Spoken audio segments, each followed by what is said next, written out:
Let's work. Yo, it's go time, showtime, never backing down time. One shot, yo, make it count, yo. Crunch time, shine time, make this moment my time. Get a grip, yo, ready, set, go. We bring the thunder! Bring the thunder! Let's work. Bring the thunder! Let's go. Bring the thunder! Let's work. Bring the thunder! Let's work. Yeah, it's my time, yo time. Step into the spotlight. Get lit, yo. Let yourself go. On time, high time. Gotta go big time. This is it, yo. Never take no fight time. Grind time. Take it to the street time. Turn the roof off. Get loco. Game time, win time. We gon' bring it home time. No regrets now. Let it all go. We bring the thunder. Bring the thunder. Let's work. Bring the thunder. Let's go. Bring the thunder. Let's work. Bring the thunder. Let's work. Well, good evening and welcome to Mountain Bears. I'm Aeson Knight, of course, and I have my cubby with the most, Mr. Techy Joe. Techy Joe, it has been a fun week. I've gotten to show off some skills, people. I've gotten to show off some skills with my colleagues, and I think I kind of impressed them with the ability I have to crunch numbers and statistics and behavioral patterns, and that was fun. And I think I got to impress you tonight because I got to show you, like, no, honey, I know what the hell I'm talking about.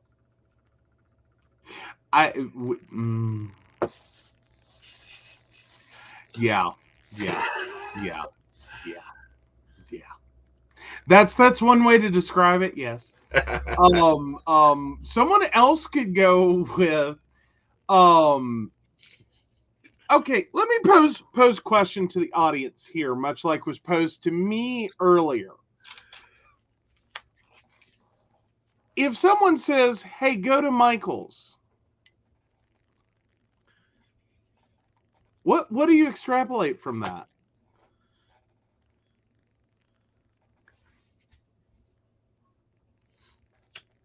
So already, I'll take a moment while we get some information in there. And hey, Shannon. Hey, Ashley. And Mika.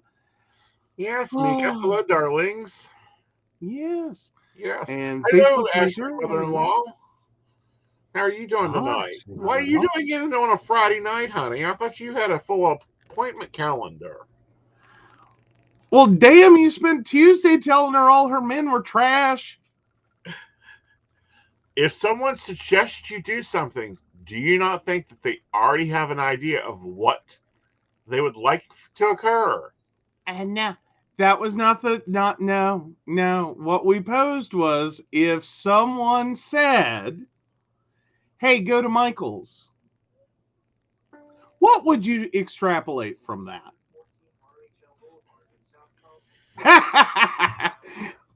And Google apparently wants to get in on that.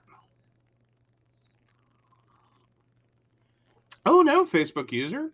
I would think most are either going to be on the Psychic Coffee Shop Facebook page, watching the video there, or they're going to be on the Mountain Bears page watching the video from there.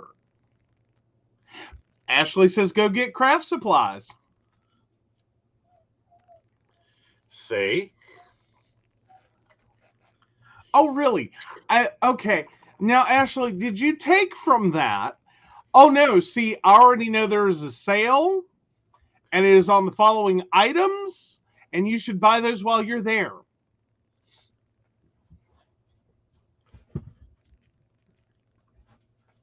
I'm just saying. Uh-huh. I thought suggestion. Like, if you get a chance, go by Michael's. Hey, Kathy.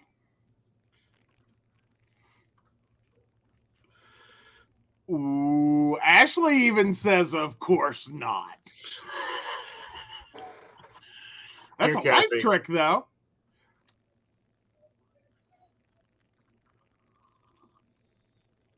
I'd just be sitting over here drinking my tea. Mm-hmm. You sit over there and drink your tea. Hey, Kathy, great to see you made it in. There you go, Kathy. Now you're with everybody else. Yeah. Unfortunately, for me, that means, hey, if you have time or feel like doing it, just go by Michael's, Okay. But it was very interesting conversation with him in general this evening because it just showed me that he still doesn't understand that I don't make suggestions. It's like I already know things are ahead of time and can apparently be his concierge to certain things. Well, like I need like I keep what I was trying to explain to you is you're burying the lead. Go to Michael's, there's a sale. All I needed to hear, I'd be good. If I go to Michael's because you said, hey, go to Michael's, and I see there's a sale, I'm going to instantly start panicking because I'm going to be loading up because there's a fucking sale, dude. Oh, fuck. I got to explain this. Oh, shit. You know how you said go to Michael's? Yes, dear, did you get the Happy Planner supplies I requested? Yeah, they're in here somewhere. Wonderful. By the I, way, we had a 90% coupon on our customer package. I hope you used my phone number. oh, Ashley has a question. There we go. Awesome. You can get ready for Windows 11, and we'll talk to Miss Ashley in a minute. Oh, okay, cool. As soon as I find my cards. Sorry, guys. We had dinner out with friends and a computer delivery to do and got into this deep conversation that apparently took longer than we thought on the drive home because we were talking and he was driving. Hey, I do drive like Grandma Moses on her way to church on Sunday morning, but On a Friday night. well, it takes a while to get to the church. Over the river, through the woods, uphill both directions in the snow. All right, let's look at Ashley's question first, and I'll answer Squidward's question too. Well, no, it's not the question for Squidward. It's the question about Squidward for the mother-in-law. Uh-huh. We've already discussed Squidward. She has so Betty. I'm just there with, if you've called him Squidward, I think we've answered all questions. No. All right, Ashley, what's going on with your life? Is you asked for money. It's being delivered. It's your question which one you take it. I think you should go after the money, girl. Look for that golden change, cash it in. Be the king of pentacles here. Who's going to pay you more? Oh, Ashley's like, I'll send y'all a picture. I'm just saying. Yep. All right. So up to Mr. Squidward for Ashley's mother-in-law, 9/29/71. He'll try, but honey, do you really want? Like, we talked last Tuesday about you learning to stop shopping in the clearance aisle for men. Please go ahead and go with the younger one. He'll at least keep you entertained and happy, has at least a decent job, and at least doesn't lie to you. There you go. But Squidward, really? Please, I've had nicknames for lovers worse than that. No, he does not look like Mr. Squidward.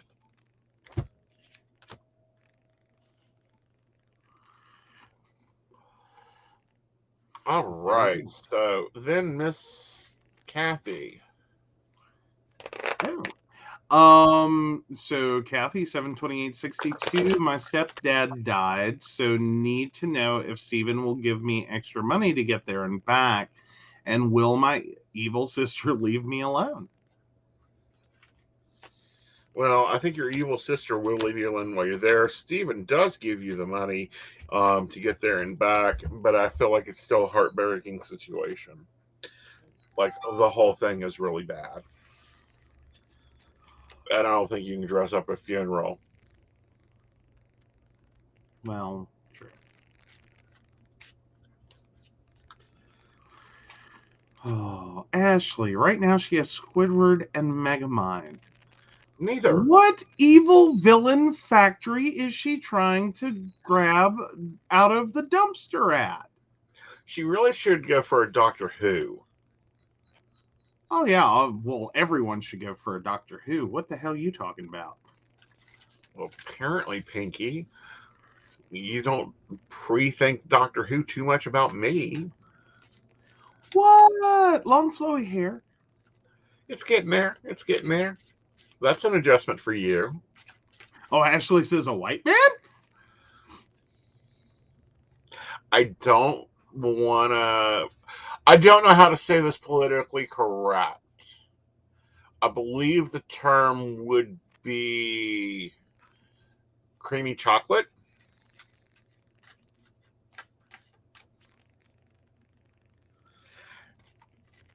I think it's time for her to look at all the colors of the rainbow and their blendings and find one that fits her needs, her intelligence, and makes her feel special.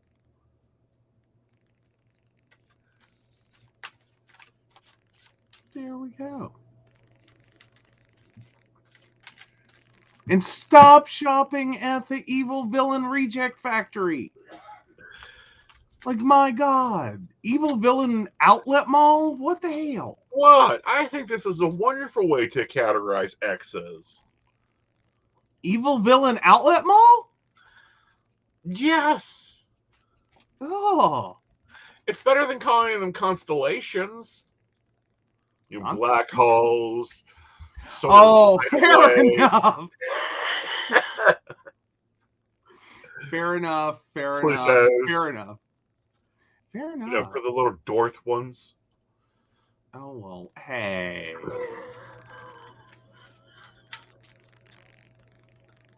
This is wrong. In multiple directions, honey. Oh. So we learned, well, we're talking about this a couple weeks ago, and it has now occurred.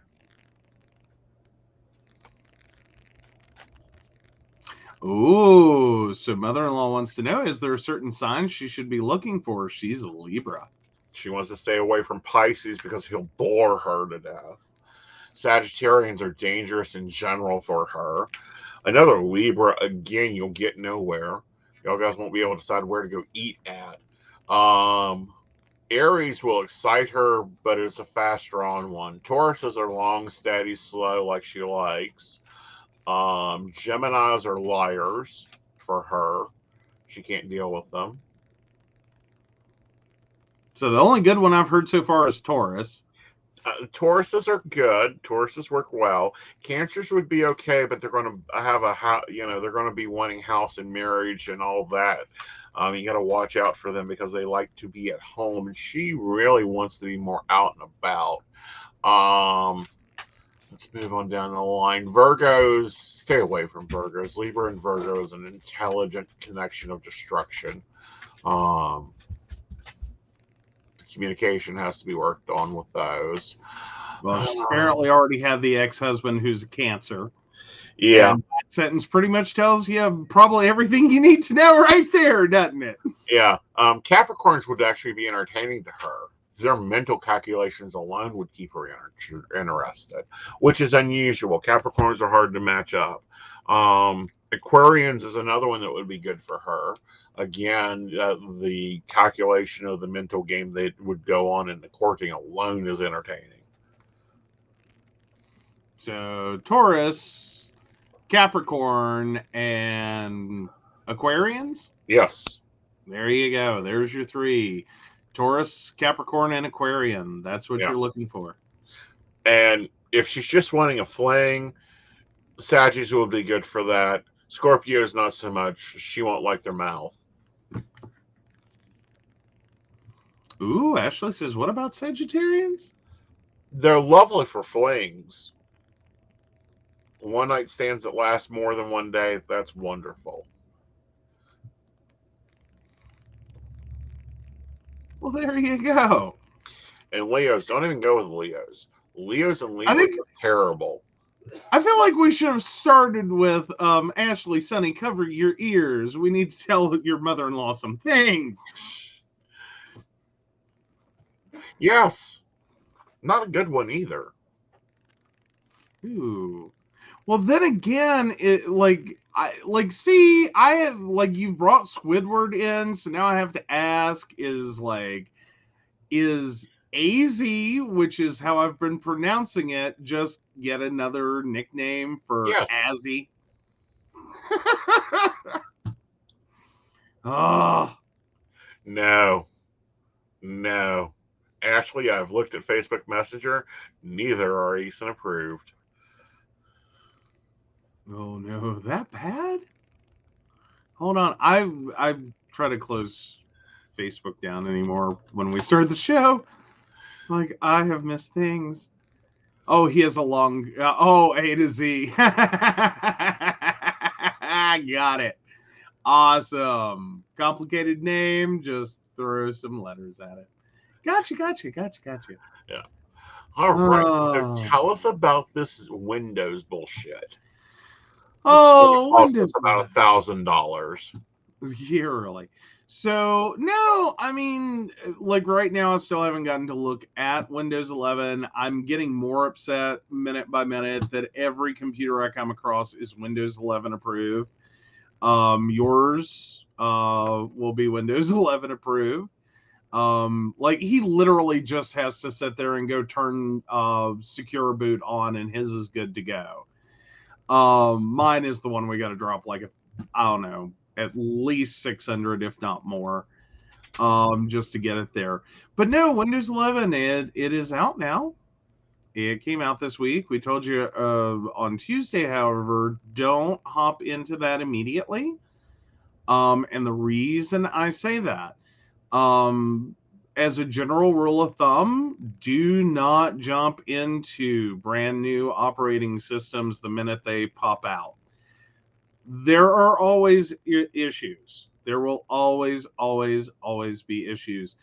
Um, that release date is really great for the more techie among you, to go ahead and like jump in and figure out some problems and report some problems and figure out, what's going on there. Because as much as they do test, there's always certain combinations of hardware that just don't work, Mm-hmm. and you have to work around them. Right. And so if you're thinking you're going to hit that button and you're going to get your lovely new Windows 11 experience, um, you might, Mm-hmm. or you might get a giant headache. Right. Trying to figure out why it doesn't work, because a large part of what makes it possible to quickly and easily fix Windows is the ability of other people to suffer on your behalf and come up with solutions and understandings as to why these things happen and what you need to do to fix them. Mm-hmm. So never rush in. Usually want to give it a little while. I would personally recommend at least a month. If you can Mm-hmm. hold off like November 5th, go ahead and click that button. Um, at very minimum, give it 2 weeks. Like if you just can't wait, at least try to wait 2 weeks. Mm-hmm. The longer you can go up to about 3 months, the better. Right. Yeah. Yeah. But it brings some new stuff. One of the big giant things is, I believe, still looking like we're going to get the ability to run Android apps in Windows. Which will be amazing. Oh, hell yeah. Yeah. So yeah, we're really kind of changing or integrating the app environment of Android Mm-hmm. into the Windows experience. Yeah. We had already started to kind of see a little bit of that with the Microsoft Store. Mm-hmm. Not exactly, but yeah, some of that was there. Oh, Ashley's trying out a Mac. Awesome. We're getting interested in Mac with some of the production we're doing. We're not going to spend $2,000 on it though. Oh, only 2,000? Like, that's the problem with Mac is, like, you can burn some money quick on Mac. Right. But, yeah, no, Macs can be a lot of benefit. Right. Oh, good deal. Ashley found one for $1,200. Very nifty. Very nifty. Now, okay, that's a 21-inch iMac. I have one question. Do you know what processor you have? Because if it says Intel, that's a scary situation to be in with Mac. Because no, good deal. Good job. Good job. Very proud. Or nope, you don't know. Sorry, I guess I misunderstood. Okay, so fun news on the Mac side of the world. A little while back, quite a while back, Intel started producing chips, the processors, for Macintosh, for Apple, to build your Mac computers. And that was all going, well, pretty badly. As in, Intel was not releasing new chips fast enough. You were starting to see a real disparity between Intel hardware for Windows and Intel hardware for Mac. What fundamentally came out of that was Apple told Intel to go screw itself, and they would build their own system on a chip. And what they've effectively done is they have moved the chips they're using for their iPads and iPhones and are basically reuse that design to make a system on a chip for their computers. And that is the new Mac standard, is what they're doing. The problem with that is we're not sure how much longer support for the Intel-based chips will continue. Mm-hmm. And you will also notice a lot of apps are going to slowly quit working on those Intel chips over time. Right. Because why support a platform that no one's using? Exactly. Which is problematic. Yeah. That's my only warning, is there's a lot of good deals to be had on the older Intel systems, and they can be fine for you. Mm-hmm. It's not a total, like, write-off, but be careful. Right. If you're going to plunk... Ooh, Ashley has an Intel Core chip. Yeah, that $1,200 price on a 21-inch iMac kind of gave it away. And that's a perfectly fine chip, and I will say for a little while that machine will be fine for you. Right. I will say that. I'm just letting you know ahead so you don't get the shock and, horror. You will eventually encounter a version of Mac OS that it will not upgrade to because there will be no Intel support. And you may see some apps slowly over time that no longer support the Intel chip. That you must be on the new system on a chip Macs. Right. I know it's kind of yeah, but at the same time, we may be looking at 2 to 3 years. Mm-hmm. I really think that we have gotten to the age where computers used to be an investment that normal people invested every 5 years on. 5 to 6 years, it was time for a new one. Well, and there's been a whole revolution in how we think about buying computers, from corporations on down to your everyday consumer. Mm-hmm. At one point you thought about a computer as a 25-year investment. Right. Then you thought about a computer as a 10-year investment, and then as a 5-year investment. And then as every few years, if I can eke out 5, that would be great. Mm-hmm. Sometimes you throw a lot of money at it and go, well, maybe I can make 7 years. Right. But no, we're almost, and Apple really pushes this hard. down to the same cycle as cell phones, maybe a little bit longer. Right. Which is 2 years is kind of pushing it, and then it goes mid-range. Right. At best. Right. So any more basically plan to plunk down money for a computer probably about every couple of years. Right. Now the upside to that is that does end up reducing repair expenses. It does. Because you don't fix machines that only live for 2 years. Mm-hmm. It's kind of like, how much do you want to spend fixing a phone that you're going to replace in a few months? Right. So when you start kind of, and granted, it's all horrible for the environment. It truly is. But at the same time, you do predominantly start to treat your systems differently, and you expect different from them. Right. But yeah, no, definitely use it till it dies. Any computer, feel free to use it till it dies. Right. But now death has taken on a lot of different meanings anymore. In terms of like this Windows 11 situation.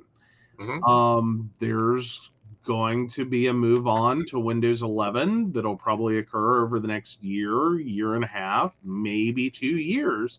Mm-hmm. At which point you may find yourself, if you're still running Windows 10, that's just not gonna cut it anymore.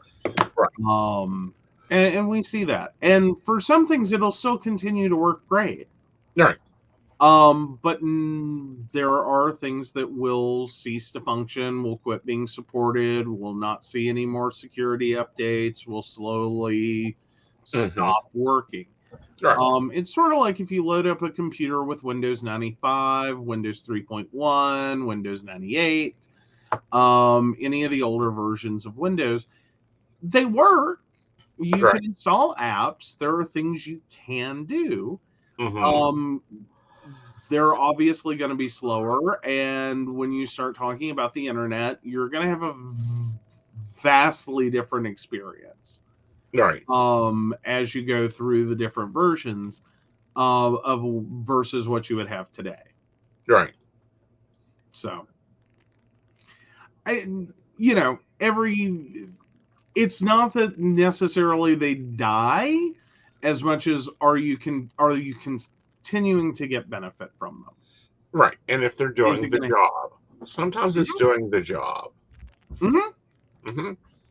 And many home users typically end up in that situation where you just can't do what you want to do. Right. Now, business users actually end up on an inverse point. Like the other side of the coin is for business users, you run into systems that can't support newer, that are being maintained because they perform a function, and despite their inability to go forward anymore, their functionality cannot be immediately replaced. Right. Or the cost to replace them. So you'll find companies that are running some very antiquated systems out there. Mm-hmm. I got warned of this in college, and I kind of already had the experience when I was in high school, Right. during a job shadowing thing. But really nothing prepares you for the moment that you're on eBay trying to compete in an auction for used RAM, 20-year-old RAM, to keep a system in your office running. Right. And you're quite frankly at the mercy of whatever it takes. However much you got to pay for it. Right. Because the money we're going to lose if this system remains in the state it's at, it's how much could the RAM cost? Right. $5,000, $10,000? Right. Buy it. Like if that's what it costs, buy it. Right, because then it's just spending money. Yeah. Yeah, To right. yeah. It's like me. If the computer dies, take me to Walmart. Let's buy what we can. Mm-hmm. And we have done that. Mm-hmm. Like the necessity of the computer, the necessity of your phone is, Paramount. what the longer you don't have either one, The the longer I'm less not money making you money. make, or more importantly, the more money you lose by not being able to work, Mm-hmm. the less it matters how much it costs. Right. And that's why I want to be working on a few other things like learning the tablet, learning the iPad, learning the camera. Mm-hmm. Um, so that I have options to be shooting stuff because TikTok is becoming a big part of my world, especially Mm-hmm. now that some things have changed. TikTok and Instagram and Facebook are now using 30-second clips called Reels. Mm-hmm. So that changes the market in general for sharing stuff. But I'm going to go to the TikTok psychics and, let's talk about this for a moment because I'm seeing some Okay. on there that I just want to like beat with a broom. Oh, what have the TikTok witches done now? No, this ain't the witches. They still Oh. need beat with a good broom. I'm talking about the TikTok psychics that are on there that are answering death questions. Ooh. And the celebrity cause of the day, missing person things. Yes, there are some still supposedly channeling Gabby Hanna. Gabby Hanna has not been dead for 30 days. She probably doesn't even want to talk to anybody, much less a freaking stranger. And then we add in them attempting the contact to connect with and locate the boyfriend on a 3-minute TikTok.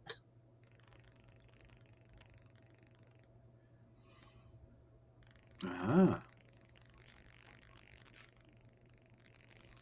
Oh, so Ashley is loving your video, or at least the feature on Facebook. I think Mhm. probably your videos too, Yeah, specifically. But yeah, it's too short. 30 yeah, it's seconds. only 30 Eh. seconds. You get the 3-card reading in 30 seconds. Mhm. But, and now that, I'm posting and following and interacting with some of these, my TikTok's fucking coming over with some of these people. I've made explanations of yes, a clairvoyant can read anything.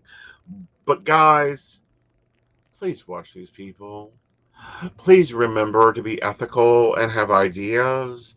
You don't need to be doing donations for a thing that they're getting paid to do as part of the app revenue to get your Mhm. question answered.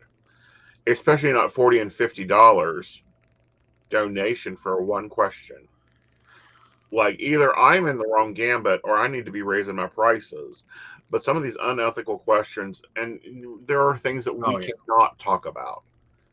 Um, we should not be talking about medical advice. We are not doctors. We can give suggestions, but we always say follow up with your doctor. You should Mhm. not be reading for under the age of 18. That is against the law. We will get to Dog the Bounty Hunter in a minute, honey. She's already on my pissed off list. Oh Uh, no. yeah, I'm really upset with this. I liked Dog the Bounty Hunter. I liked the show. I liked when he done the show.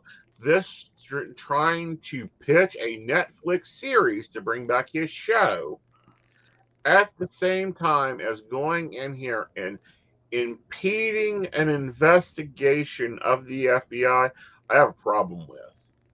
Yeah. Yeah. Okay? I have a problem with him doing that. I have a problem with anybody trying to take away from this tragedy.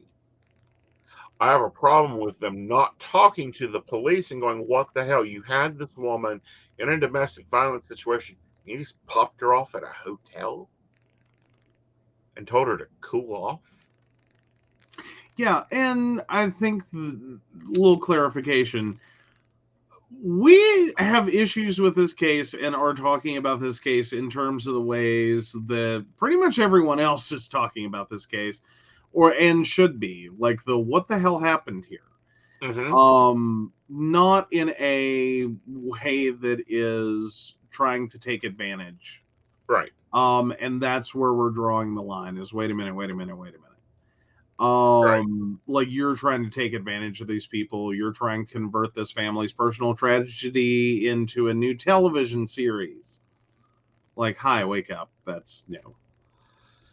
You're trying to convert this into your new career. Get the fuck off of it. Yeah. Get out of my career. Get out of my industry. There is an ethical position, an ethical way of doing this. You are not doing that. Right. And, you know, I'm going to be talking with one of my, it's a video in progress. We're going to be talking about psychic training and psychic laws and that type of thing. But these are old standard laws. People trying to hop on here for clout is pissing me the hell off. It's not even hard to follow the bouncy ball on that. Like, it's just wrong. Yes. I mean, I'm sorry. I can't say that I see a lot of difference right now, if you want a hot take, between Dog the Bounty Hunter and Alex Jones we were talking about on Tuesday. Right. Like, both are trying to take a horrific event and get ratings. Right. Like, it's the same thing. Now, I will say Alex Jones went the one step further and went, okay, let's also intentionally inflict harm on others. Right. Using my platform. That's really the only difference I'm seeing. Otherwise, it's like there's an apples to apples here. Right. It's the same thing. You're just turning someone else's situation for your advantage. New. Well, and this is getting in a little bit more ridiculous. Do you remember the Crystal Ball versus Toddy Westberg lawsuit? Yeah, you were talking about that one for a while. Yeah. Well, without Crystal Ball, she's being sued by Todd Chrisley. Here's my crystal ball. She had the nerve to post that she was Gabby Hanna. Oh, good God. And then a couple hours later, she posted the FBI had been to her house to search, and her neighbor was in the live chat. And we had this happen recently. One of our newest baristas is actually her neighbor. And she goes, there hasn't been no FBI here. There hasn't been police here since at least, you were reported for threatening your child.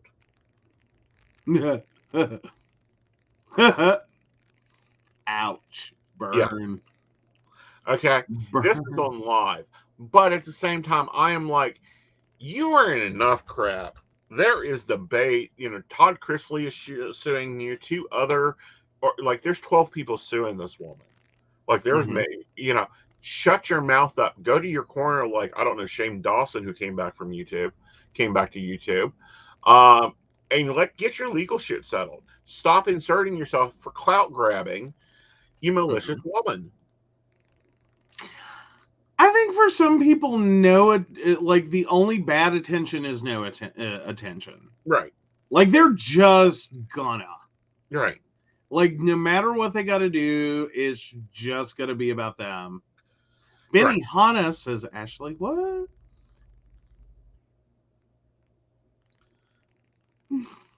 Oh, but no, Brenda says so many psychic switches come across as...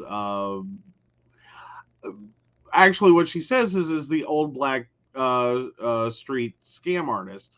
Or quite frankly, like, there are some that come across like any scam artist. Dress them up, dress them down. There are some that just come across badly. Right.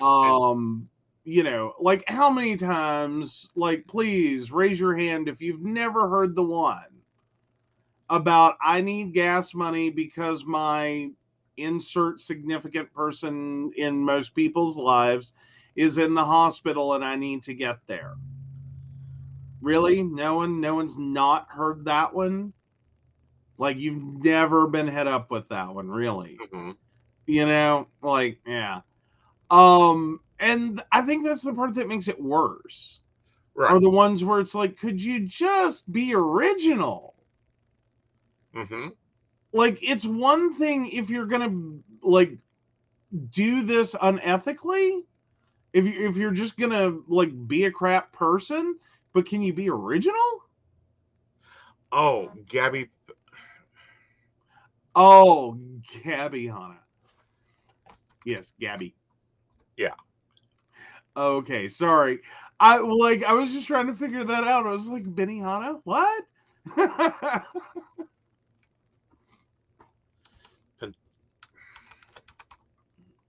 Give me a minute. I will put it into all the chats because I know I'm saying her last name wrong. But Gabby, she was a YouTuber that was murdered, I say, by her boyfriend, who has now gone missing. Well, How I a don't think police that's department in Florida cannot track one man is beyond me. well, and I don't think the stretch there's much of a stretch there between like that for anyone that she was probably murdered by the boyfriend. Sorry.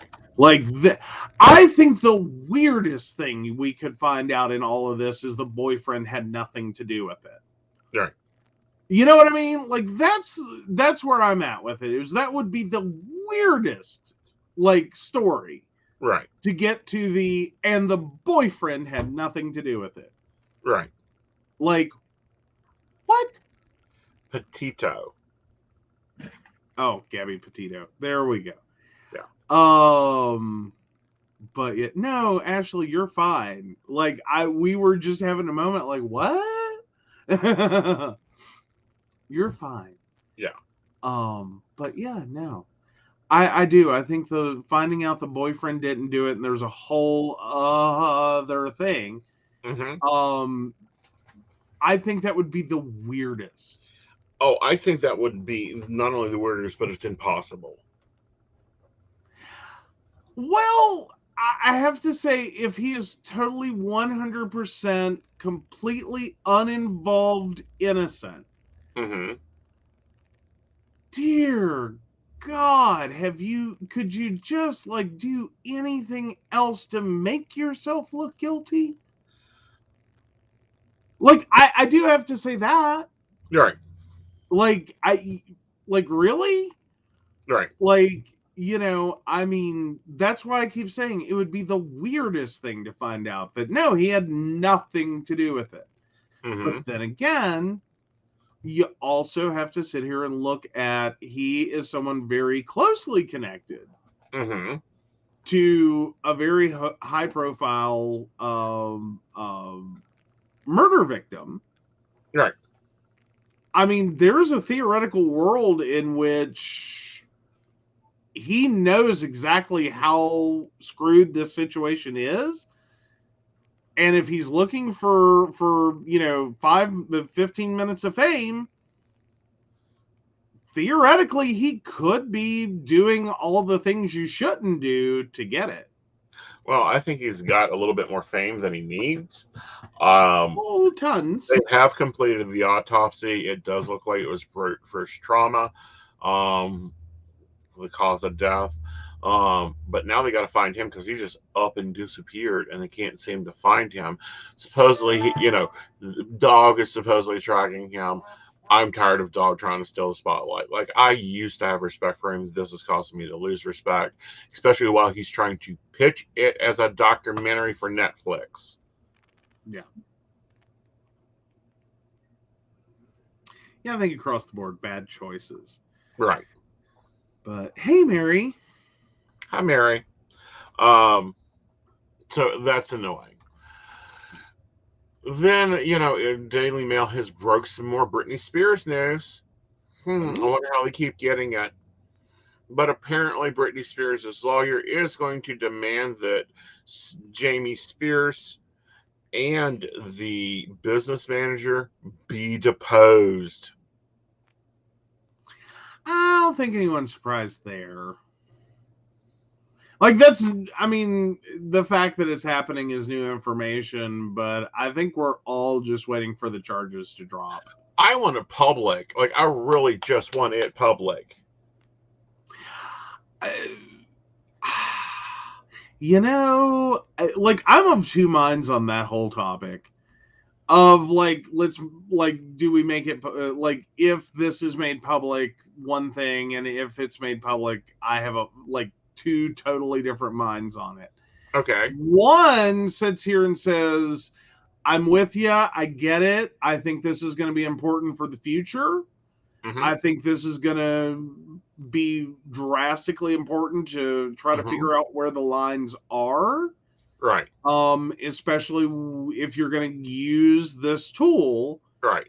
One, and two, if you're going to use this tool with someone that is not incapable of making their own decisions, at least not declared as such. Mm-hmm. I think it's gonna set some litmus tests there. Right. And I think that's something everyone could learn from. Then there's the part of me that goes, oh, this is going to be so ugly. This is going to be so ugly. Right. That it's one of those things. It's like, I don't know that needs. That's while it's going to have a learning aspect and a very strong influence on our legal environment for that tool. Right. It's also going to attract a lot of people that just want to see the freak show of like, how crazy was this? What all happened? And it's going to be very much like, here's the carnival of crazy. Right. Rolled into town right on your TV screen, available all over YouTube, dissected 100 ways from Sunday, having nothing to do with the legal issue itself. Well, I still think that, it has been revealed that Brittany wants to do a documentary after this of her life. I say, let's do it. This is something that needs to be changed in America. These laws are old. The way that this man has manipulated her, used her, is not only oppressive, but demonstrous. Oh, yeah. Well, and Mary's pointing out forensic deposition will likely involve discovery of Mr. Jamie's offshore accounts. Yeah. Well, or at least, now's the time to come clean about them.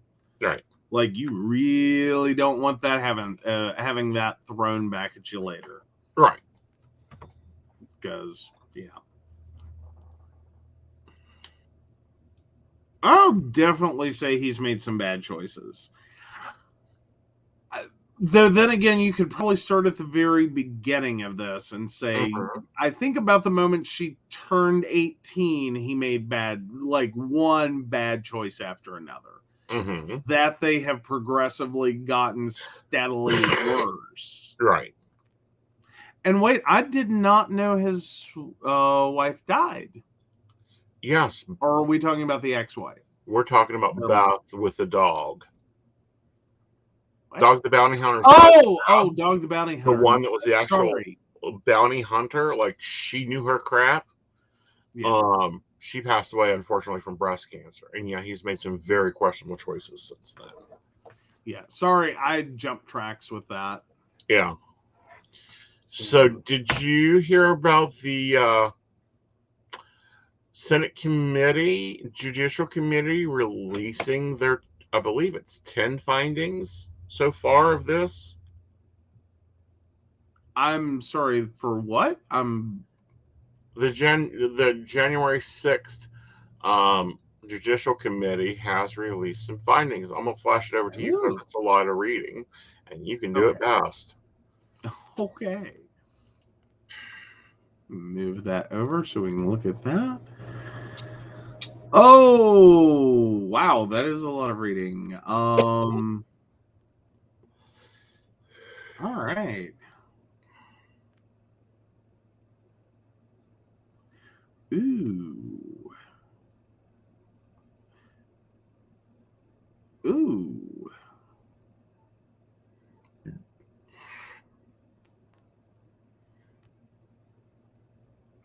Well, I just looking through it, looks like they basically found that at its fundamental of January 6th, Mm-hmm. goes so far beyond Donald Trump in the White House, basically stoking the fires of his base, and basically pops all the way out into how we're just simply handling contracts.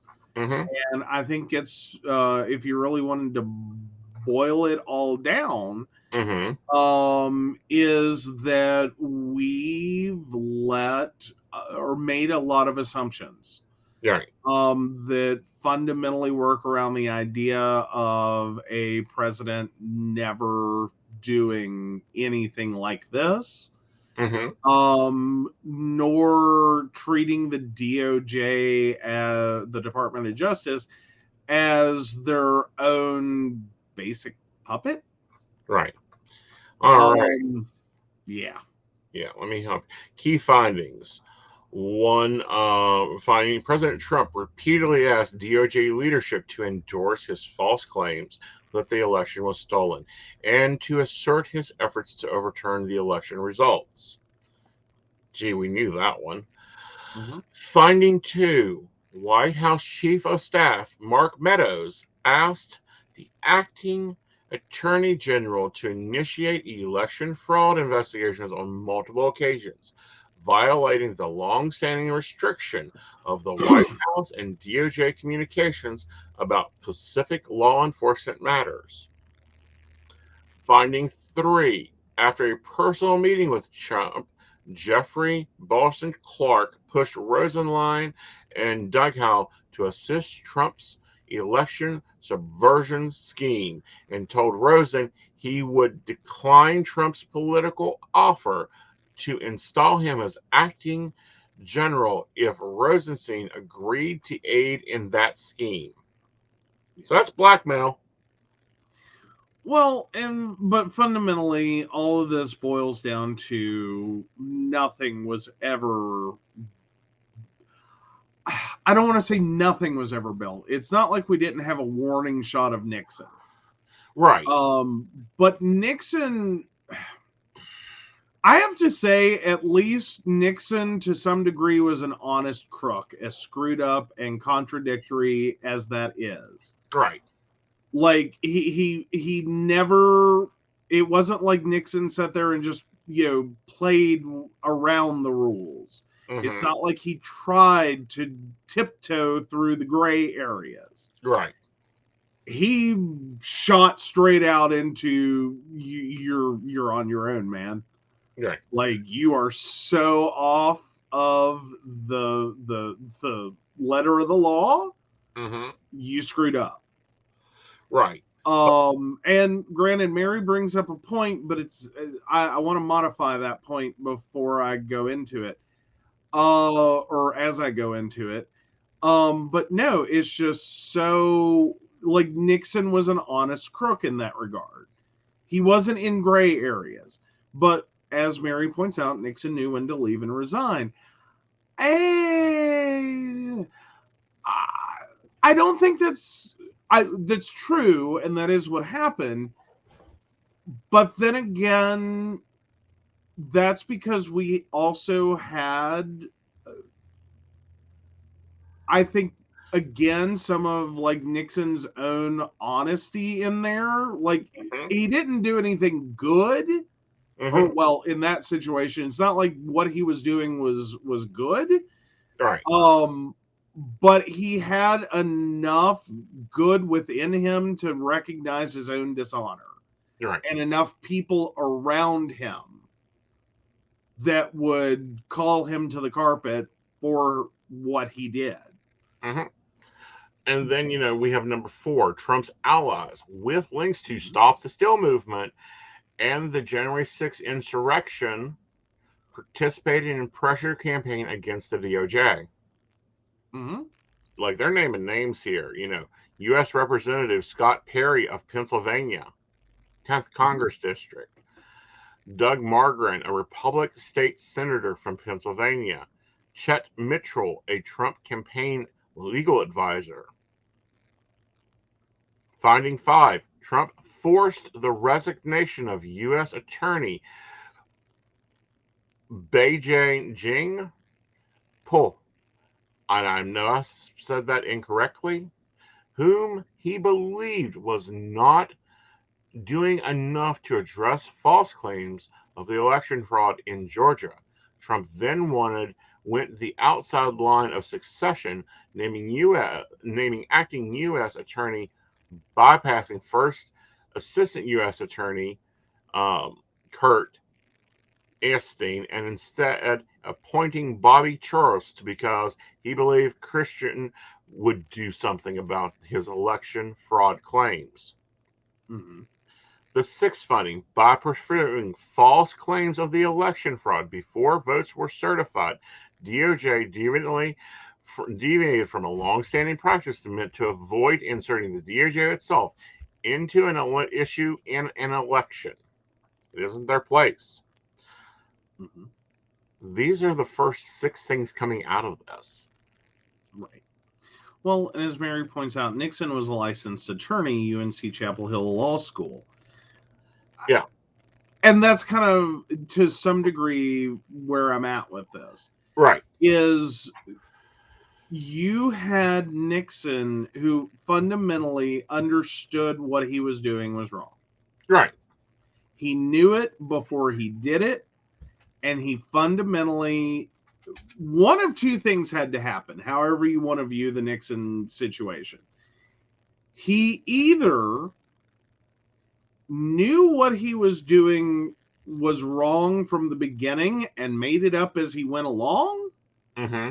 or he knew what he was doing was wrong and at best was planning a crime the whole way through. Right. You know, that this is a working plan. Fundamentally, I think it was probably the second. Literally 45, I don't think ever knew that any or had the capacity. Right. And I'm not, before anyone wants to watch this and hop on and go, oh, I'm dissing Trump on this one. I mean, literally lack of understanding of the law. Right. To understand that what you are asking everyone to do, what you are doing, what the things that you are trying to force mm-hmm. have so many problems legally. Right. And that you can't, and your understanding of the law and your understanding of how the law works is that if you show up big enough with enough money, you can just make it all go away. Right. Funny thing, while you can outlive, overwhelm, outspend, and bury a civil litigant that is, you know, a tenant, right. a vendor, a bank, right, potentially, really effing hard to do to the United States government. Right. Like, that's a lot of resources. Right. Like, you kind of brought a knife to a nuclear fight on that one. Mm-hmm. In comparisons here. Like, it's not going to go away. Right. It doesn't go away. It doesn't. No, it doesn't. Yeah. Now, something else coming out is a whistleblower about Capitol Police. I'm sending that to you for you to do hot reaction to. Oh, okay. Bringing that one up now. Oh, Capitol Police leaders acted with intent and malice on January 6th. Pretty much. Mm-hmm. Pretty much. I go with this is not new information. Like, I think it's puts a point on, on the needle. Mm-hmm. But I don't think it's like the needle's not new. We all knew it was coming to that point. Mm-hmm. In that everything that was said about the ability of leadership Mm-hmm. on that event was they were effectively told blind eye, deaf ear, get out of our way. Mm-hmm. That this event is going to occur. You're really not supposed to stop it. Right. Like, this is your president's moment of thunder. Mm-hmm. Take one for the team. Go take a smoke break. Right. Take a walk. Right. Or sat there and still blinkingly at the screen doing nothing as officers and officials were fighting for Congress in their lives. The whistleblower says these allegations that these two, and those two, you're going to have to pronounce the names for me. Sorry,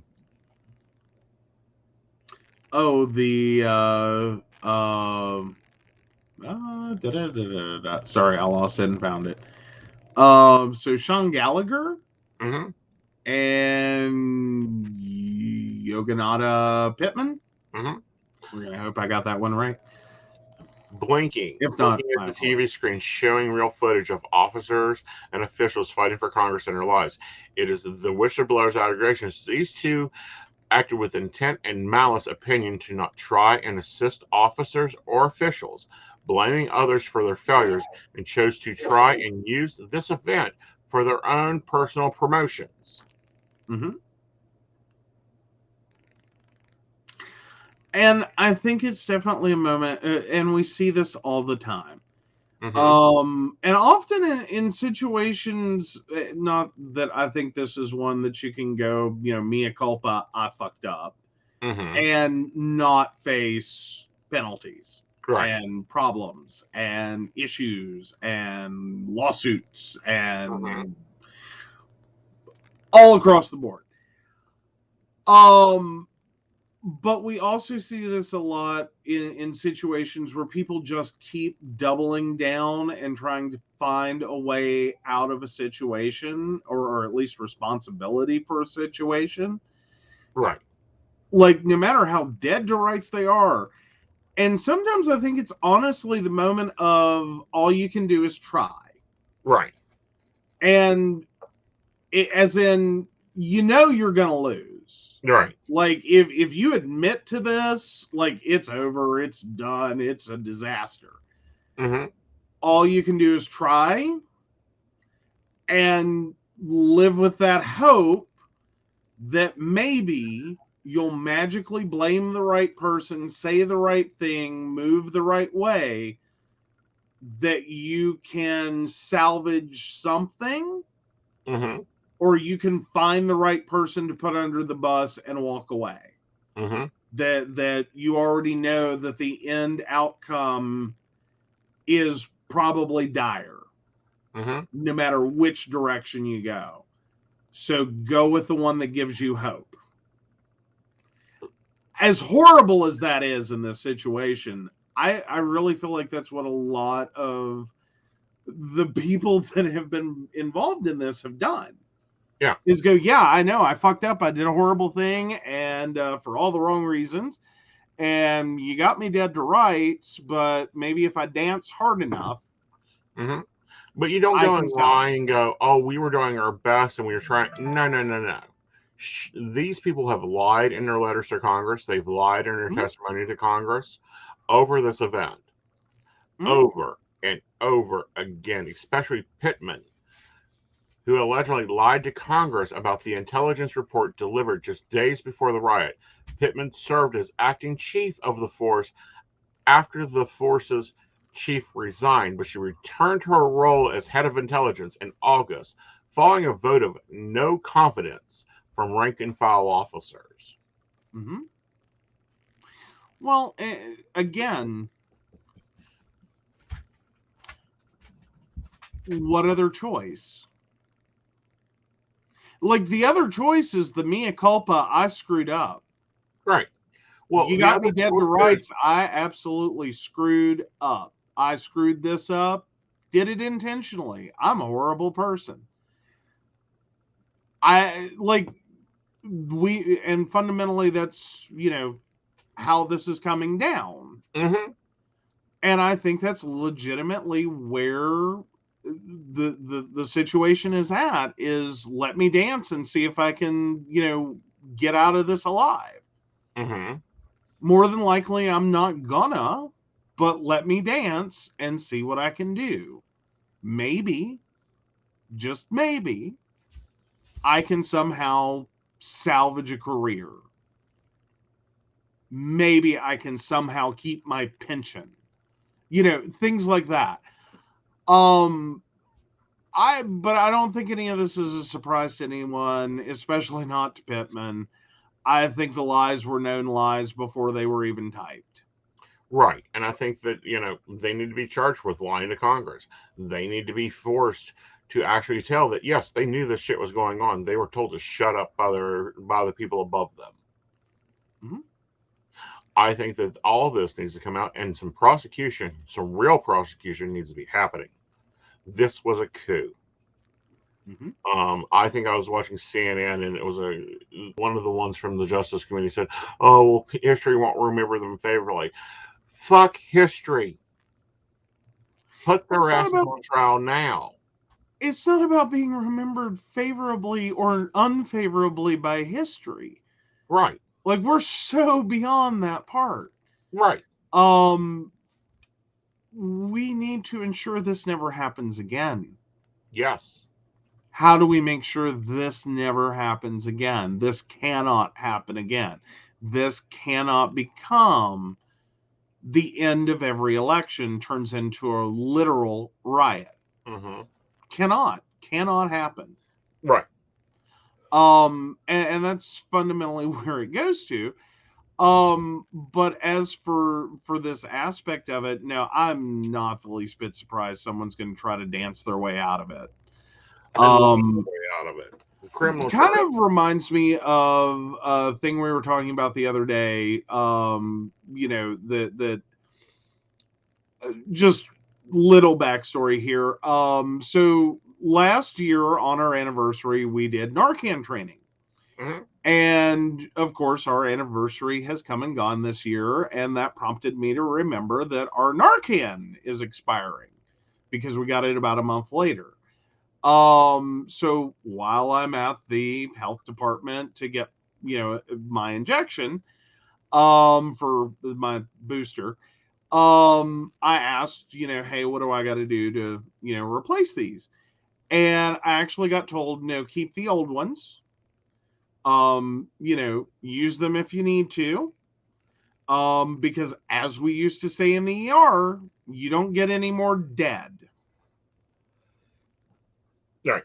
So at some point, it may not be the ideal thing to administer, and certainly not the first one you want to grab. Right. In an overdose situation, to get the old Narcan first. But if you already shot the 2 new ones, right, and they're still not breathing, right, you don't get more dead. You're not going to kill them more.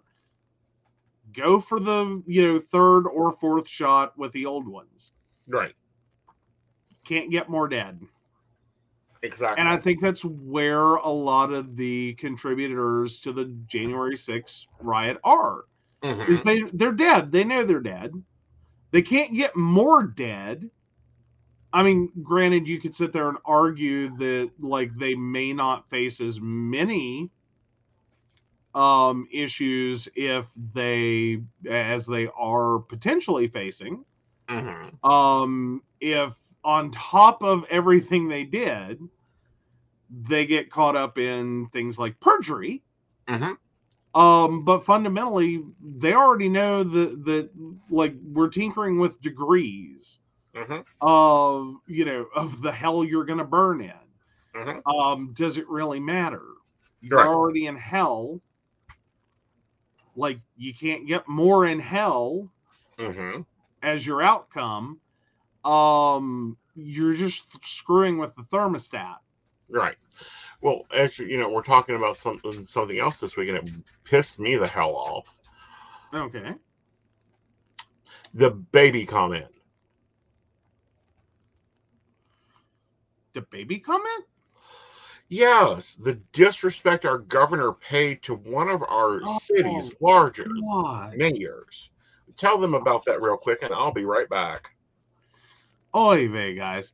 Alrighty. So, our dear, wonderful governor took it as an idea that in response, yeah, baby comment. So took it as an idea that when responding to Amy Goodwin, the Charleston mayor, who has recently sent him a letter detailing some things she would like to see occur, and be pushed by the governor, as a political platform that he wants to get on board with, regarding using Charleston's models regarding substance abuse, homelessness, and mental health. Our governor replied back in a COVID briefing that, listen, Amy baby, if you can get this through Congress, I'm on board. Yeah, he went there. Um, yeah. On one hand, I will say, and I'm not even sure that was the governor's issue, that sitting here trying to, use Charleston as a statewide model for dealing with mental health, substance abuse, and homelessness is necessarily a good idea. But replying back to her publicly in a really sexist way, a very diminutizing way, and very insultingly, not a better idea by any stretch. Right. Like, it only disrespects her as a woman, it disrespects the office of mayor of Charleston. Mm-hmm. I mean, and keep in mind, I'm not on board with her idea. Right. I don't care I'm for not on her idea board. at all. Her idea has failed. She's touting helping only 200 people in Charleston with homelessness. Yeah. Yeah, 80 people into substance use rehabilitation, something like 200 with that they have been helped with mental health. And this is not to say that, like, those 200, those 80 people don't matter. It's that if you look at other programs in the state, they're helping many more people. Right. Just point blank, they are helping many more people, and these programs do not come with the strings and attachments that Charleston and Kanawha County specifically, or more broadly, have implemented. Well, That fundamentally make their utilization rates lower. right. Well, what's interesting is the Covenant House. This is a charity I have supported for a long time in Charleston. Mm-hmm. In 2018, their programs helped 2,215 people from becoming homeless, according to new data released in 2019. 9 out of 10 people who came to Covenant House for help are from West Virginia, and the majority are men and women in Charleston. Mm-hmm. Okay? She helped 200 with her program. I'd rather see the Covenant House program be put throughout the state. Absolutely. And that's our point. And more importantly, yes, we're attacking her idea. Yeah. I'm doing so as respectfully as I think any of us can, is that the data is not there. Right. Like, I'm sorry, Mayor of Charleston, your idea doesn't help as much as you seem to think it will. And there are much better solutions. Right. That has been well evidenced across the state. And no, I don't think this is a model that the state of West Virginia should even attempt, unless we want to seriously help fewer people. Right.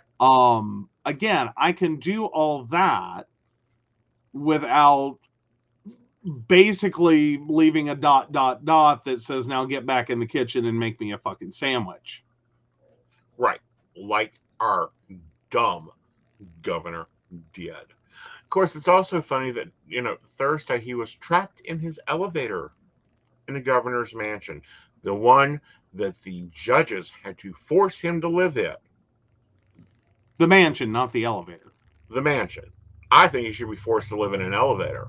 Or better yet, I think that, all political officials in the United States should only make minimum wage for the hours worked, no reimbursement for anything else, with a staunch legal requirement that any kickbacks, any additional fundings have to be turned into the government to go directly to our debt ceiling.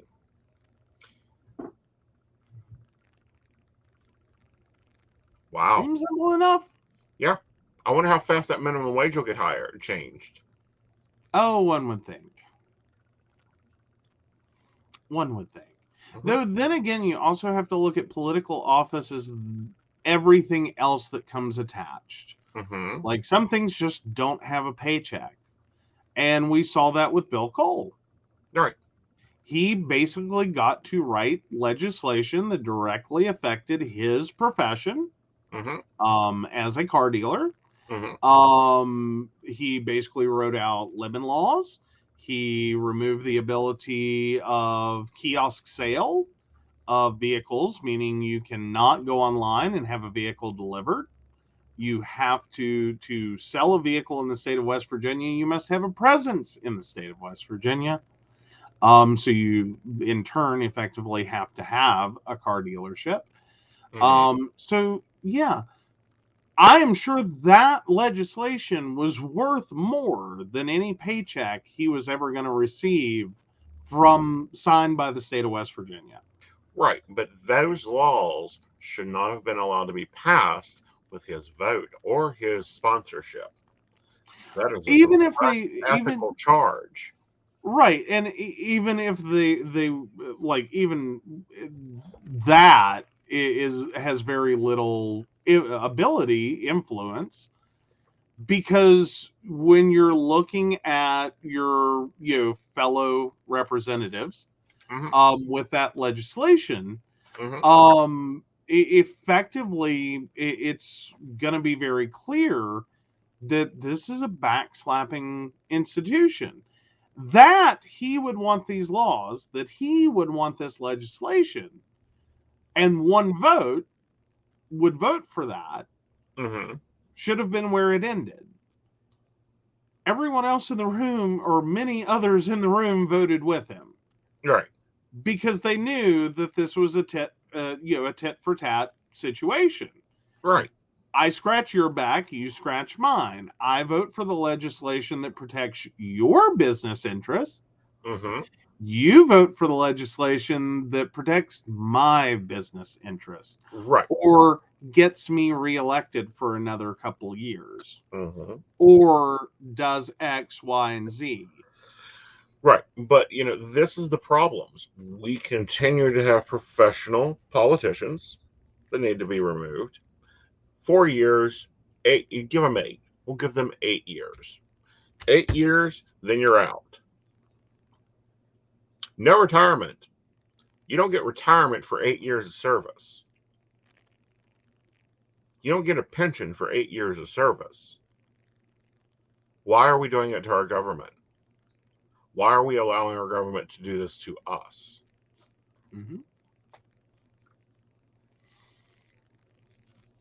It is very confounding. Yes. Why are we paying our government more than we do to pay our children? Why do we pay one senator in our government, Turtle Mitch, you're in my target range, more than we pay to feed children hot meals at school?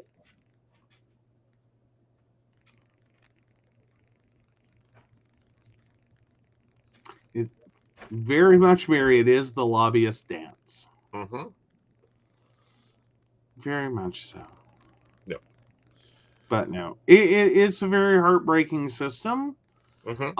Especially when you realize that, and I guess the insult to injury is finding out that the taxpayer money they receive is just one drop in a bucket. Mm-hmm. As in, this, which should actually be a significant amount of money to them, isn't. It isn't. Right. There's so much more money to be made.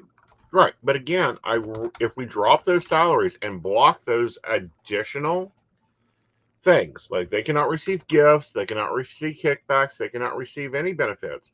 Their private businesses have to go into a trust situation. I think we would see a lot more changes. I have a question, and you may not want to answer this one, and especially perhaps not on air. I invariably know you get into situations where people ask, is he cheating on me? Right. Can I point out that you answer this question for the client while you're on the phone with them? Right. At no point do you stop and go, before I answer this, I really need to consult my spirit guides, and then turn around, track down the husband, and go, your wife, your spouse over here, is currently gonna pay me like $30 to tell her that your ass is screwing around on her like you would not fucking believe. For 30 grand, I'll keep quiet and say, no, he isn't. One, I will never do that. I know you will never do that. But can I point out that effectively, this is what you make for being honest. And I'm sure you will find some spouses, or could, that would pay a very dear, steep price, like a lobbyist, to do what they want you to do, to say what you want them to say. But you are sitting here running your business more ethically than the bulk majority of the politicians in this country. Right. Like, stop and let that process for a second is where I'm at. Is like, I know there have got to be psychics, though, that have stopped and thought about it. Is I could make so much more goddamn money. So much more money. If all I did were consult my spiritual guides, which meant go find the motherfucker that's cheating on your ass and offer him a counter deal. Because, like, that's an old movie trope, basically role switch, for, like, private detectives. It's one of the, like, old movie tropes. Like, it's been around for a long time. That the wife hires the PI to go find out if the husband's cheating. The PI gets paid off by the husband who is cheating. To go tell the wife, I couldn't find nothing. Not nothing. No. Nope. All those times he works late, he's helping little old ladies across the street and, reading to the blind. Right. But again, one, I wouldn't do that. But two, that's what's currently going on in our country. That's what I feel should be illegal. Professional lobbyists, make them illegal. You cannot be a professional lobbyist in the country. You cannot be hired by pain clinic. There's a person I will have a coffee chat with because she just doesn't work. She can't work into our schedule.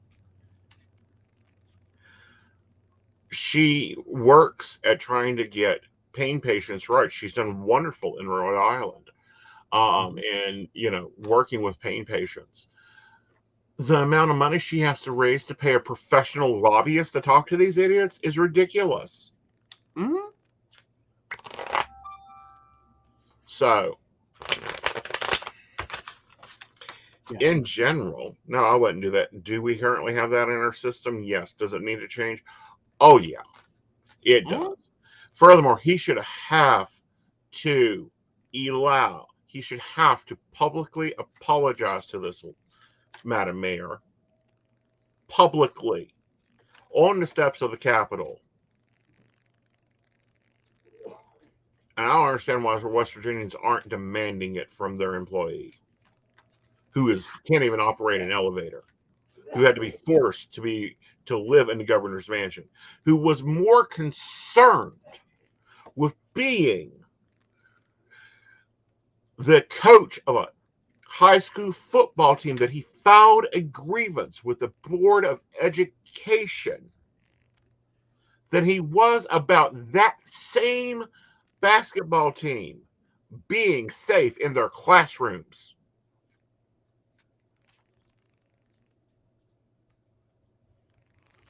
Mm-hmm.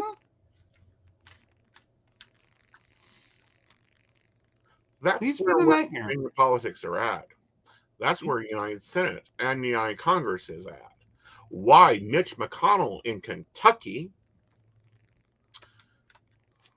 snapping turtle looking face he is allowed to hold up our government to fit his agenda is beyond me. Why he drains the poor Kentuckians of every bit of their life. Mm-hmm. No, it's a very screwed up system when you sit and think about it. Right.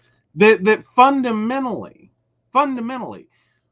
we have what because what always gets me, we're electing people that are supposed to represent we the people Mm-hmm. and make good decisions legally for our benefit. Yet that system fundamentally often looks at the very people Mm-hmm. that any legislation would negatively, adversely affect, and will gladly take money from them to not do that and go back to the people and tell them, no, you don't understand. Let me explain it to you differently. Let me stoke your fear of unemployment, of socialism, of etc. Mm-hmm. That's what I'm saying. Like, that's how broken that is. Right. That's just such, like, and it never ceases to amaze me. That's how broken that is. Right. Well, it's like Idaho. Did you hear about their lieutenant governor who decided to be governor one day while the lieutenant was off checking out the southern border? No, I missed that one. Outlawed mouse mandates. The lieutenant governor doesn't have a power to do that. Called up the National Guard to send them to the southern border. Lieutenant governor doesn't have power to do that because the governor is still the governor, even though he's out of the state. Yes. It was another outrageous thing, and the governor had to call and tweet retractions of these orders and remind the lieutenant governor, you don't have those powers. I am still governor of the state, even if I am not in the state. Like, I'm not incapacitated or dead. Exactly. Because if that was the facts, Lord knows I would chip in to send lovely Governor Justice to Tahiti for the rest of his Term. Yes. I think every West Virginian with a mind and a brain would chip in. Oh, yeah. Or drop him off in South Florida where DeSantis is. That way them two could, chime together, share COVID together, sink into the ocean together. I'm sure they'll get along. Yeah. Of course, then again, do we want to be so cruel to Florida? I mean, It's Florida. They've done some cool things. Don't ask me to name them, but they've done some cool things. They've created some interesting Google searches because if you type in Florida man and a date, it'll pull up a case. It will. It will. They entertain us. So if nothing else, Florida entertains us. They contain the psychos. Okay, I can see the benefit there. Both of sending justice down there, but also, the very fear that of DeSantis and Governor Abbott, both of them have ambitions to be president. If this country has common sense, neither will get past this term. Oh, even Mary says I lived in Florida between 83 and 87. It is a weird place. Yes, but it has alligators and crocodiles. You would think that would fix some of its own problems. I think they hang them too much. No. Stop and realize. These are the people that survived the Darwin race that is Florida. There were worse people that died. Do you ever imagine how much uglier could it be? No, I'm just trying to figure out what next they're going to bring to the United States. They now have a large population of boa constrictors in Florida. They have alligators in Florida. What's the next animal that's going to be wild down there? Cheetahs? Tigers?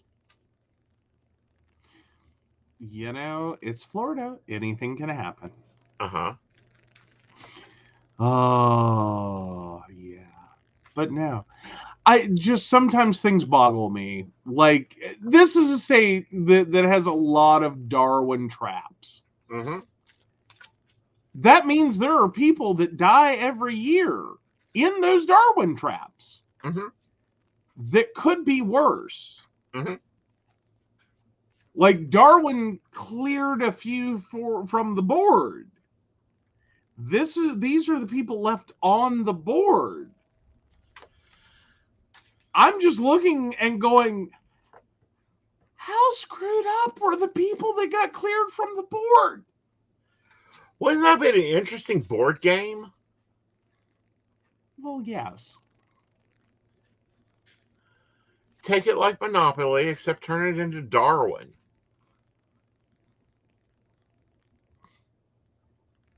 Oh, and then Mary's got a question for you. Okay. Or Kathy's got a question for you. Well, Sorry about that, Kathy. Ashley has a question for me. Okay. Oh, I'm trying to catch up.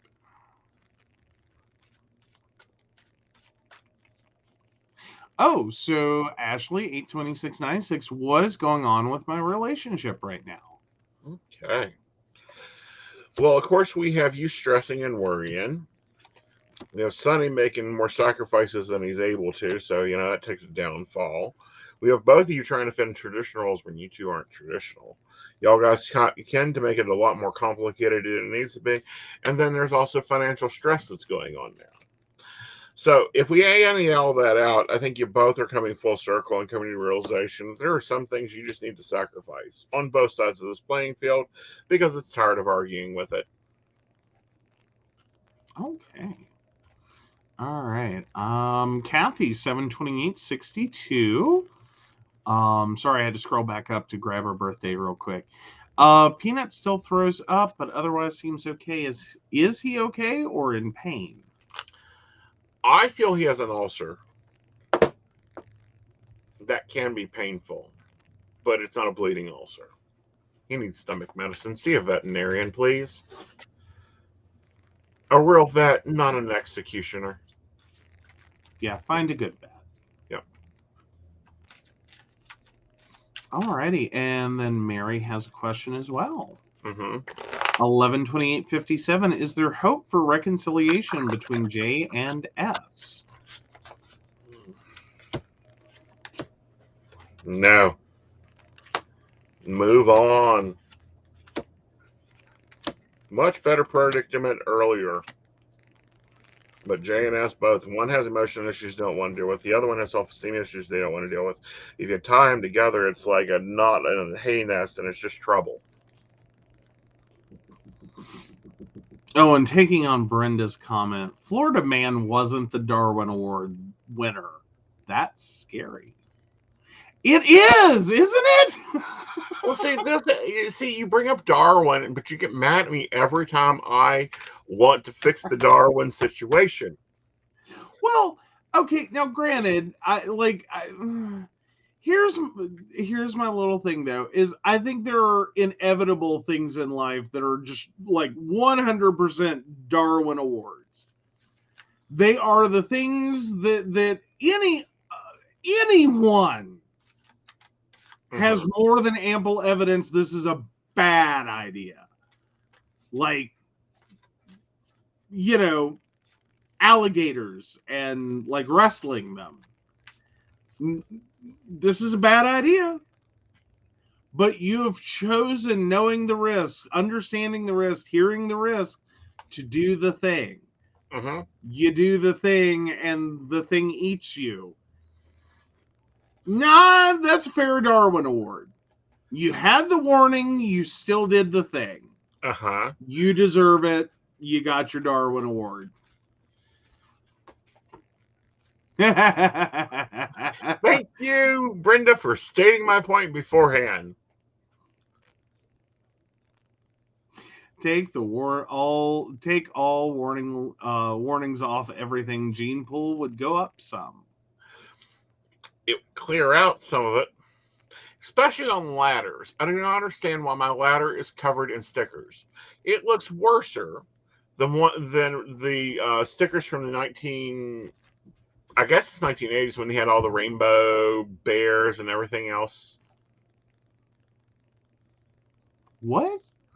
The stickers from the 80s that we had them definitely in school. There were pages of stickers with rainbow animals and rainbow teddy bears and bright shiny colors all over the place. Okay. Yeah, that's what ladders look like. Okay. I am tired of buying a coffee pot that has more freaking stickers on it because it has a heating element than it needs. Well, yeah. There are and I'm just saying, if you warn someone and they proceed to continue to do it, I don't necessarily think the warnings stop as many people as you think. I think there's a large group of people that read that and go, "No shit, Sherlock." Like, really? Someone needed to be told. And then there's other people that go, "Oh, no way. I'm going to try that shit." Do not use ladder during thunderstorm. Really? That's my point. Really? Large group of people over here going, "No." Remove that ladder. Remove that sticker. That's common sense. They just need one sticker at the bottom panel of the left side of the ladder that says "Use common sense." Well, and fundamentally, that's what we do, because I don't think as many people actually end up reading all the stickers that are on the stupid ladder. Some are just not avoidable. But I say there's a whole group of people that read that is their first introduction to the concept. I think it may create more Darwin Award winners. I think there are people who read this sticker and go, no way. Let me go try that. Who is going to use a ladder in a thunderstorm? Did we not learn from history Ben Franklin and a key?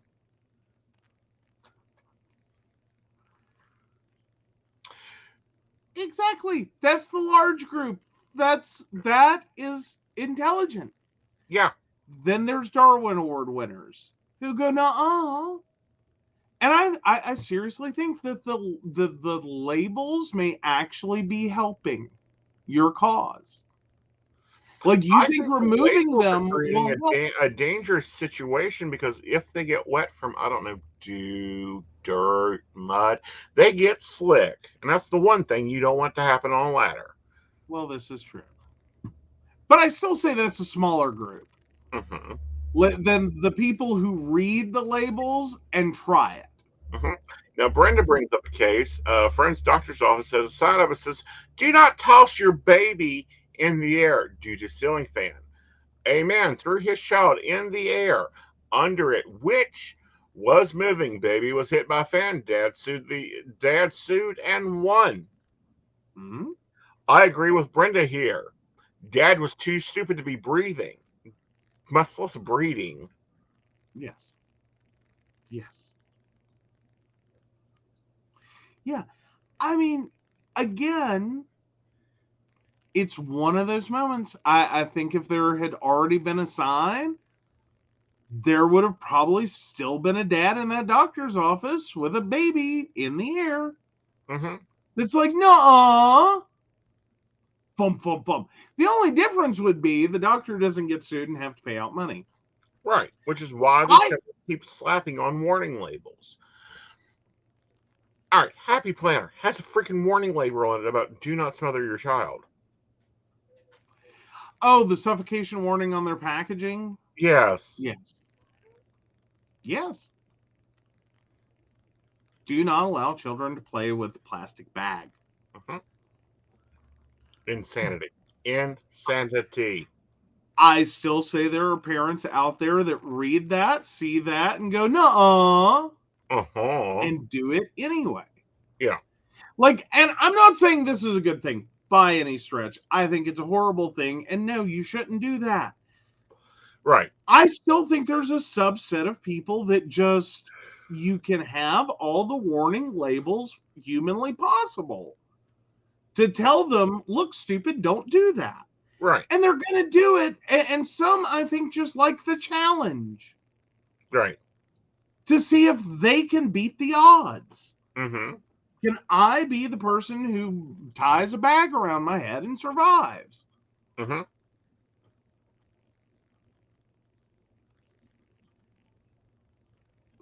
Oh, Brenda loves all the do not use in bathtub warnings. And still, you're going to find people that are like, nah, it's perfectly safe. I've done it before. It won't hurt nothing. Uses a toaster in a bathtub. Well, generally speaking, I would hope no one, but sometimes in the morning, while taking my shower, I have had the thought, it would help me a lot if I could just drop a couple of pieces of toast before I get in. Or watches TV in the shower. Of course, we've seen showers evolve over time. Now, apparently, it should look like a dance club because now they sell LED shower heads that match the music. I wonder what the hell these people are doing in the shower. Apparently having a small party. Or of at least one. They need a more festive atmosphere. Aeson keeps his life insurance paid up. No, I'm not saying I do these things. I'm just saying I know there has to be a subset. Mm-hmm. Has to be a subset of people that are just like, again, I could have these thoughts like, it'd be nice if I could drop in a couple of pieces of toast as I'm going into the shower. I know why not to do that. I get that part, but I've had moments where it's like, some things in life would be nice. I can sometimes understand how people win Darwin Awards.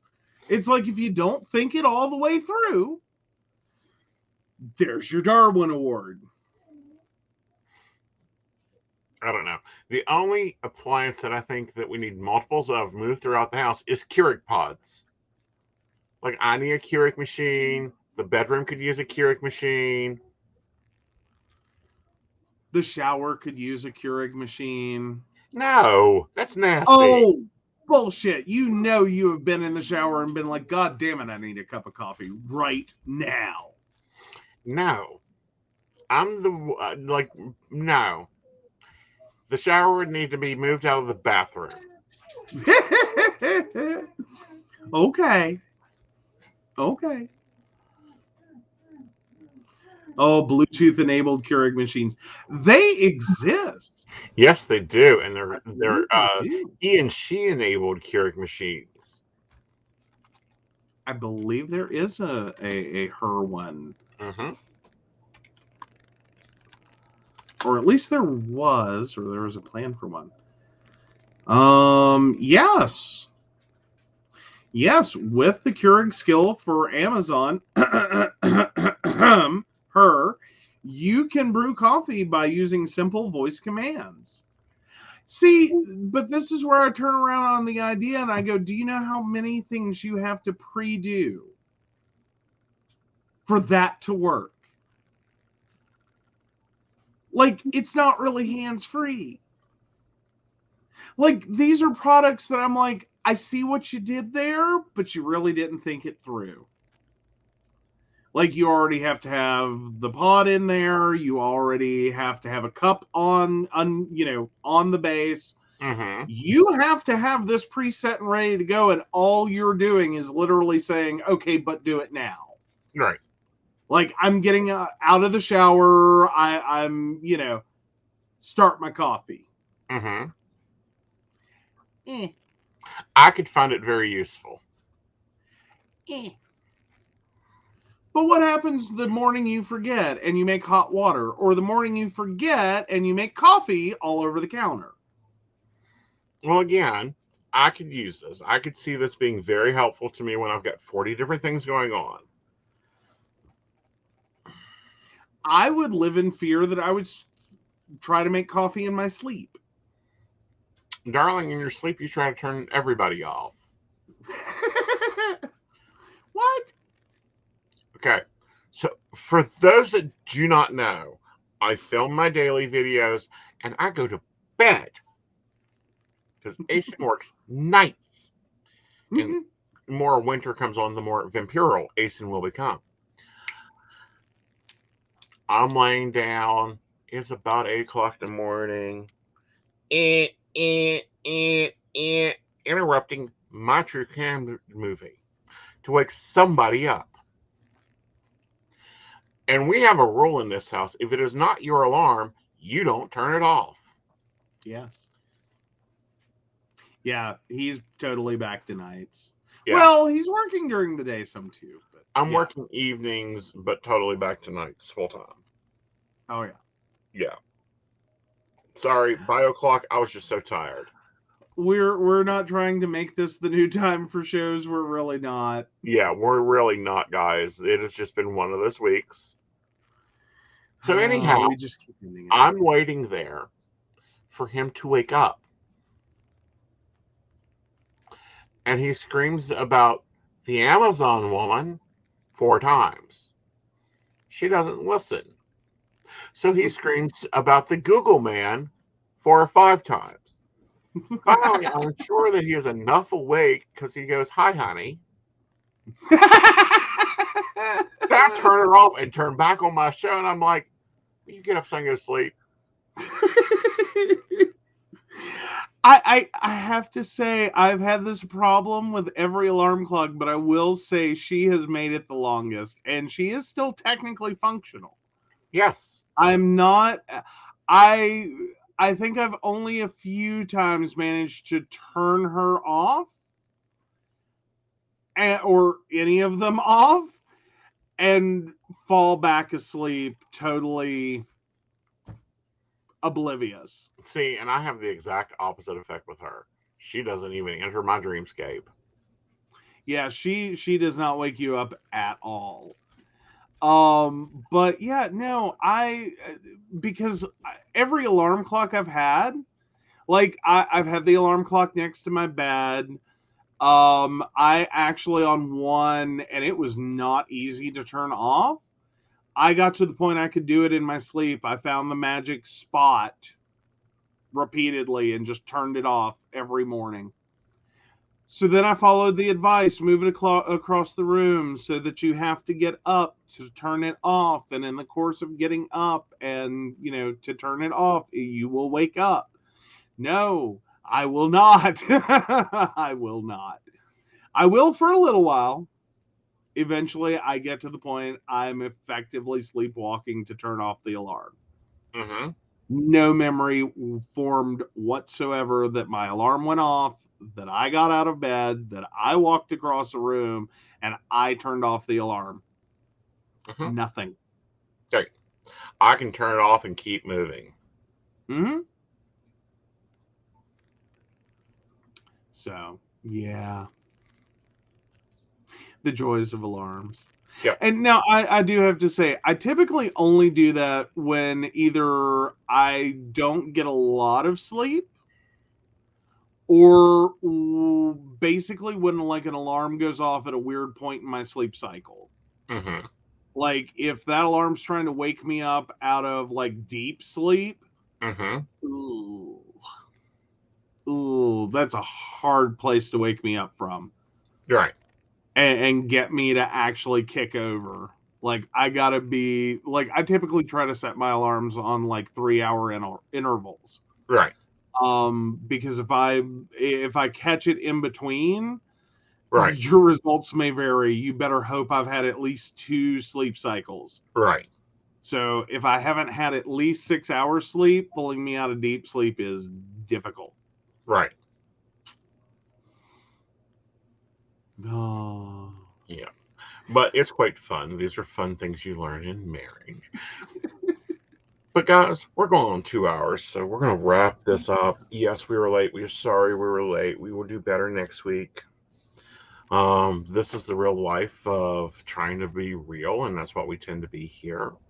I don't do the whole smoke and mirror things. Um, but guys, please be watching these people. I don't care who you go to for a reading, but make sure they're good. Make sure Yes. they're ethical. Yeah. And report these that are not. Please. Also, remember your common sense. Wash your hands, wear your mask in crowded areas that you don't feel comfortable in. Make sure, if you've not been vaccinated, to get vaccinated. We have the holidays coming up. You want to enjoy those. And do your research. When I say do your research, listen to the science. Listen to the science on numbers of things. I read an article today that I had to roll my eyes and go, what bullshit is this? Then I Mm-hmm. looked it up, and it was a chiropractor writing about a surgical procedure. Really? I technically have a DR in front of my name. You wouldn't take my advice on hearts.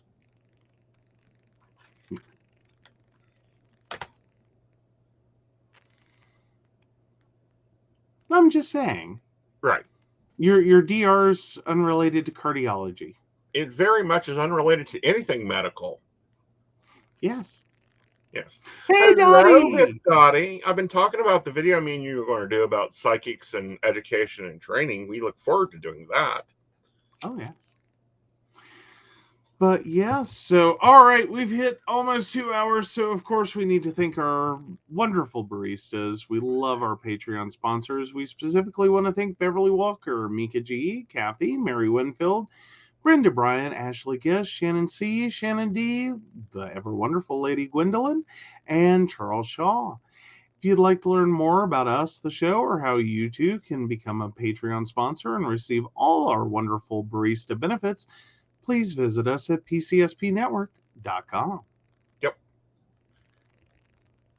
And also, smile. We will see you Tuesday at 9:30, the best of our abilities. And if not, we'll be here all along. Be sure to be watching our socials. Enjoy my daily videos. And hello, New Zealand's. You guys have been racking us up in our site rankings. Thank you so much for listening. And come back and listen to us again. To everyone in the world, good night. Drink your coffee. Have a safe weekend. We'll see you Tuesday at 9:30. Night, y'all. Night.